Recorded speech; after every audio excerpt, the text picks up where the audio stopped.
Oke, selamat pagi anak-anak.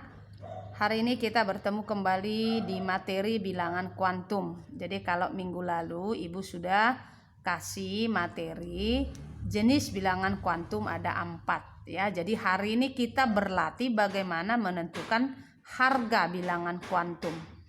Ya, jadi perhatikan anak-anak karena ini nanti masih berlanjut ke konfigurasi elektron. Jadi perhatikan ya. Bilangan kuantum itu ada 4. Ingat kembali ya, kemarin ada 4. Bilangan kuantum utama disimbolkan dengan N.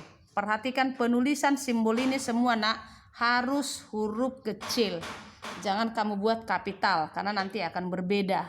Kamu buat N kapital itu sudah menyatakan kulit N. Jadi perhatikan penulisannya ya. Bukumu, tulisan Ibu perhatikan harus sesuai simbolnya.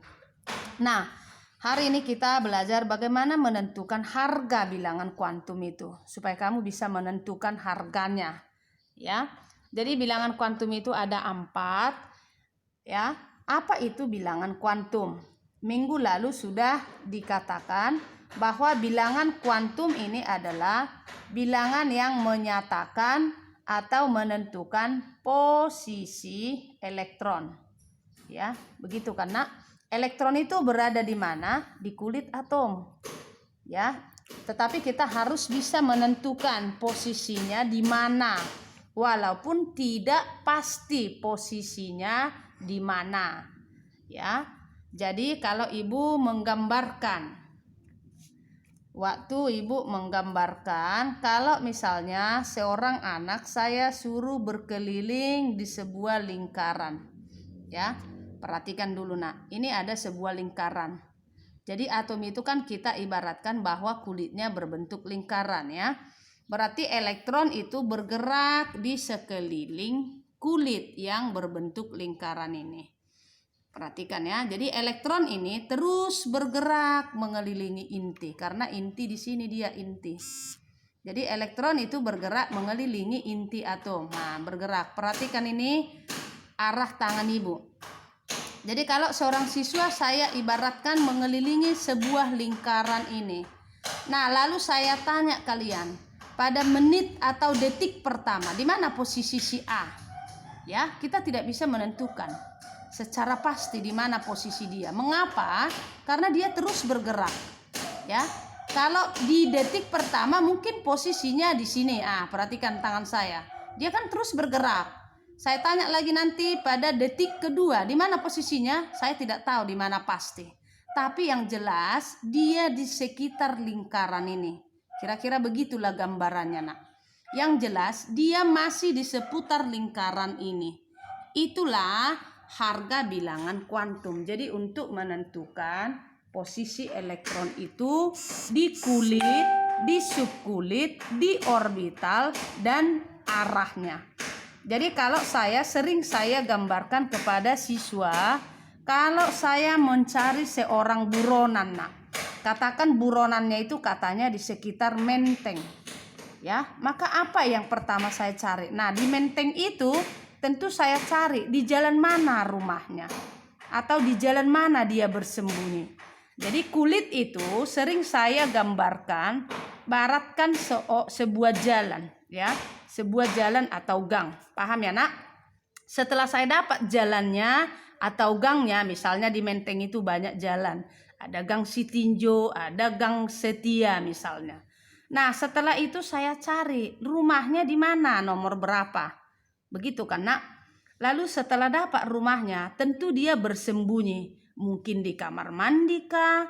Mungkin di kamar tidur kah? Di gudang kah? Ini saya ibaratkan kamar. Lalu setelah saya dapat kamarnya, ya bisa saja dia bersembunyi di bawah tempat tidur. Kan begitu kan nak? Atau naik di atas lemari misalkan. Itulah arahnya. Jadi kira-kira begitulah gambaran dari harga bilangan kuantum. Paham ya nak? Jadi kita mencari elektron berarti di kulit mana dia, di subkulit mana, orbital mana, atau arahnya bagaimana. Nah, kalau misalnya saya buat di sini contoh ya. Sebuah elektron terakhir dari suatu atom memiliki 4 harga bilangan kuantum. N-nya 3, L-nya 1, M-nya positif 1, dan S-nya minus yang tengah. Kira-kira di manalah posisi elektron dari harga keempat bilangan kuantum ini? Nah, maka satu-satu kita telaah. N menyatakan apa tadi N, nak? Menyatakan kulit. Jadi kalau N-nya 3, itu artinya berarti dia di kulit ke berapa, nak? Kulit ketiga. Kulit ketiga kemarin berarti itu sama dengan kulit apa? K, L, M. Berarti di kulit M ya, kulit ketiga atau kulit M. Kan begitu kan, nak? Lalu yang kedua, kalau L-nya sama dengan 1. Ingat kembali harga L atau subkulit. Ada berapa jenis subkulit, nak? Subkulit ada berapa jenis? Masih ingat? Oke, subkulit itu ada berapa jenis? Ada 4. Ada subkulit S, ada subkulit P, ada subkulit D, ada subkulit F. Ya kan? Harga L-nya berturut ini, tidak sulit kamu menghafal. Harga L-nya itu berturut. Kalau S berarti harga L-nya 0, 1, 2, 3. Ya, jadi biasakan menghafalnya dengan teratur. Subkulitnya subkulit S, P, D, F. Tidak sulit ya, nak. Lalu harga L-nya itu berarti 0, 1, 2, 3. Nah, kembali kemari. Kalau harga L-nya sama dengan 1, berarti itu artinya subkulitnya subkulit apa, nak? Berarti subkulit P. Karena tadi yang harganya L-nya sama dengan 1 itu subkulit P. Paham sampai di sini, anak? Jadi sudah dapat 2 ya. Kulitnya kulit ketiga atau kulit M, lalu subkulitnya adalah subkulit P. Paham ya, nak? Oke, lalu yang ketiga, harga M-nya positif 1. Ingat lagi, apa itu harga M? Menyatakan orbital. Jadi orbital ini, kalau dia cerita orbital, terus kamu bayangkan lah yang ada kamar-kamarnya Luna, itulah orbital. Ya, jadi itulah dia orbital, yaitu bilangan yang menyatakan orbital atau bilangan kuantum magnetik ya, orbital. Jadi setiap kamu temukan kata orbital, terus bayangkanlah, nak, yang dia ada kotak-kotaknya atau kamarnya. Ya, ingat kembali kemarin, bilangan kuantum magnetik itu ditentukan dari siapa? Dari si L. Jadi M itu harganya dari minus L sampai dengan positif L. Ini jangan lupa, karena ini harga daripada si M. Ya, jadi kalau L-nya sama dengan 1, tadi kita katakan itu berarti berada di subkulit P.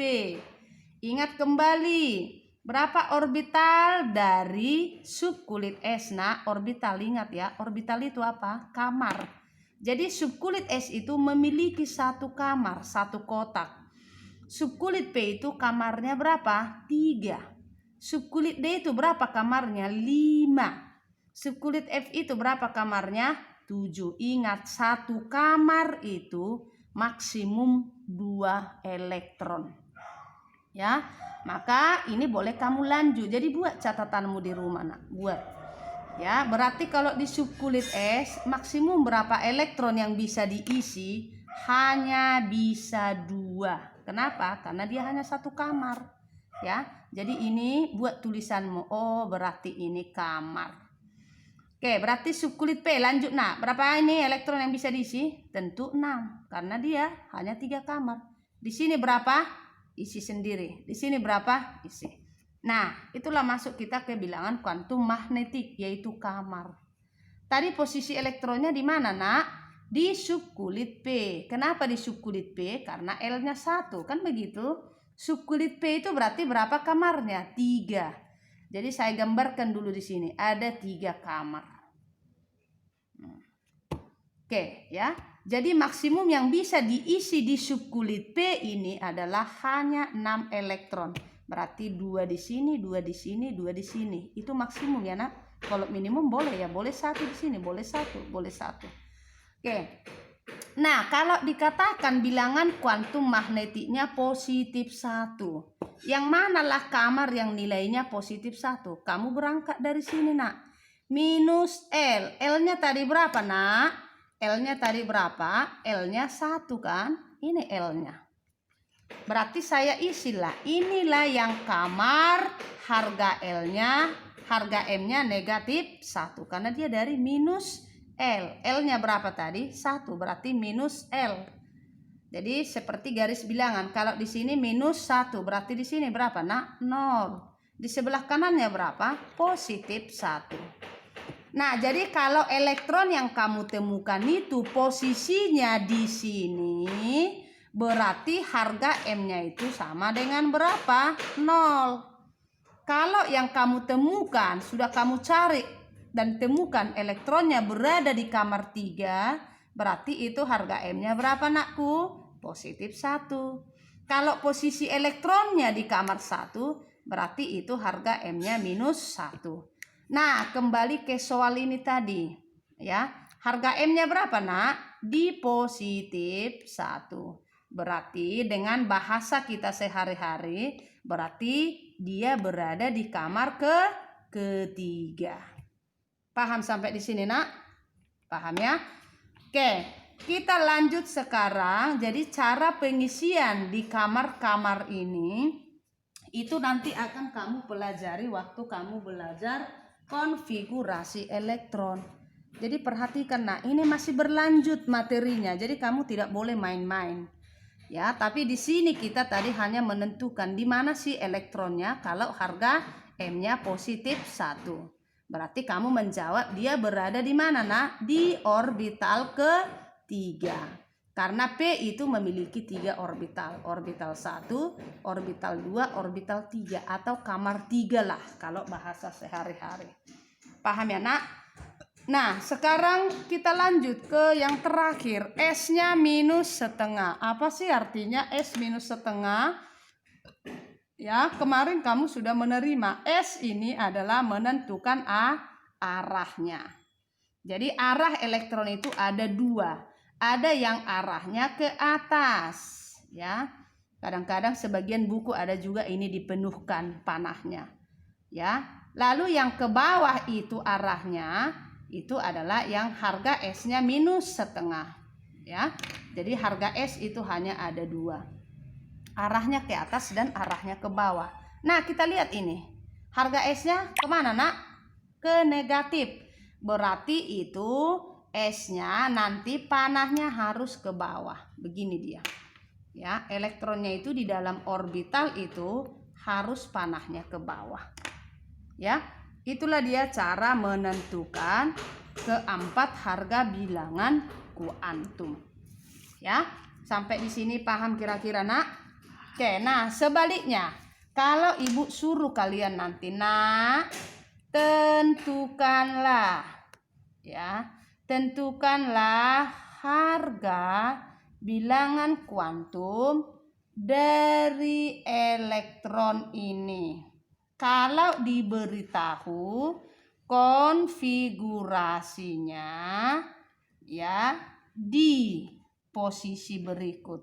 Di mana? Misalnya saya buat dia di kulit L. Berarti harga N-nya berapa, nak? Berarti harga N-nya 2. Mengapa? Karena kulit L itu adalah kulit kedua. Berarti harga N-nya sama dengan 2. Oke. Kalau misalnya lanjut, dia berada di subkulit, ya, di subkulit P, ya, di subkulit P. Ingat ini kembali, subkulitnya subkulit P, atau saya buatlah di subkulit D karena tadi sudah ada subkulit P, ya. Subkulit D, lihat ini subkulit D. Berapa harga L-nya, nak? 2. Nah, berarti boleh kamu buat di sini. Berarti L-nya sama dengan 2. Kenapa? Karena subkulit D itu harga L-nya sama dengan 2. Nah, kalau misalnya dikatakan dia di orbital, ya, dia di orbital ketiga, katakan di orbital ketiga, maka kamu berangkat dari sini, ya.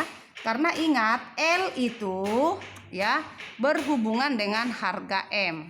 Karena tadi M itu sama dengan, nih, arahkan, ya. Jadi M itu tadi minus L sampai positif L. Jadi dia berangkat dari sini, nak.